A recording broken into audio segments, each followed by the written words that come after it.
Welcome to the second conditional, talking about unlikely and imaginary situations. This is a fun grammar lesson designed just for you. What is the second conditional? We use the second conditional to talk about unlikely or unreal situations in the present or future. It is unreal because the situation is not real. It is imaginary or very unlikely to happen. It is hypothetical because we are imagining what would happen if things were different. We use it to talk about situations happening right now or in the future. Here is example 1. The sentence is, if I won $1 million, I would give half to charity. Our if clause shows the imaginary condition.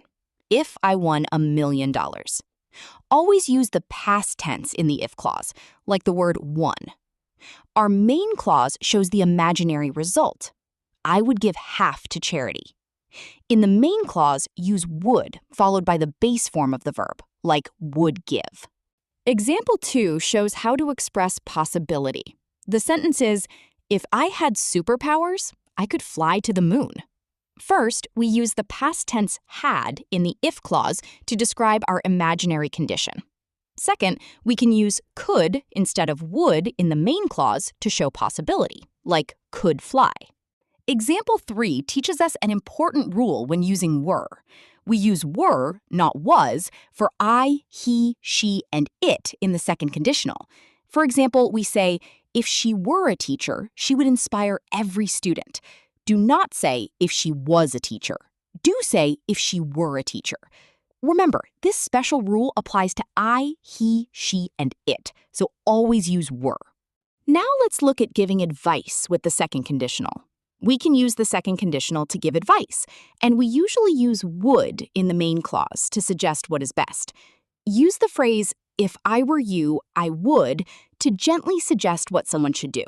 This structure is a polite and friendly way to share your opinion or suggestion. Example 4 shows giving advice in action. The sentence is, if I were you, I would practice every day. In the if clause, use were with I to make if I were you. In the main clause, use would with the base verb to give advice, like I would practice every day. Example 5 teaches us about adding a comma. When the if clause comes first, add a comma between the two clauses. For example, we write, if I found a lost wallet, I would give it to the police straight away. Notice how the if clause ends with a comma and the main clause follows right after. Example 6 shows what happens with if in the middle. We can also put if in the middle of a sentence, and when we do this, no comma is needed. Compare these two sentences. When if is at the start, we say, if I felt lonely, I would call my friend, which needs a comma. When if is in the middle, we say, I would call my friend if I felt lonely, which needs no comma. Your turn. Now let's practice the second conditional together. Complete each sentence using the clues given, and do your best. First, read the clue carefully. Second, choose the correct verb form.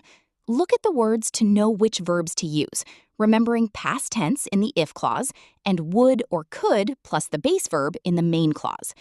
Third, complete the sentence and say the full sentence out loud.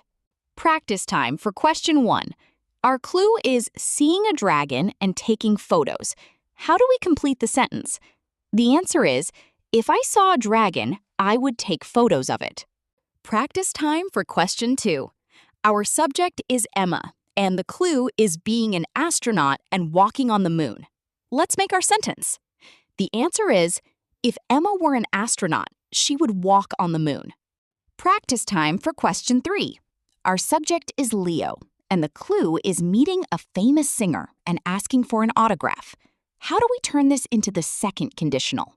The answer is, if Leo met a famous singer, he would ask for an autograph from her. Practice time for question 4. Our subject is Max, and the clue is having a rocket and traveling to other planets.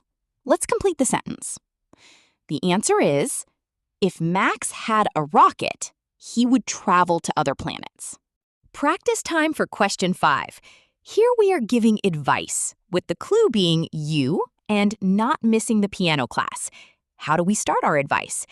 The answer is, if I were you, I would not miss the piano class. Practice time for question 6. Write a full sentence. The clue is having a penguin as a pet and buying a small fridge for it. The answer is, if I had a penguin as a pet, I would buy a small fridge for it. Well done! You have finished today's lesson on the second conditional. Keep practicing. You are doing a fantastic job. Remember the formula: if plus past tense, followed by would or could plus the base verb. Remember to use were for I, he, she, and it. Always say, if I were, never if I was in the second conditional. You can give advice, too, by using if I were you, I would to give friendly advice. Excellent work.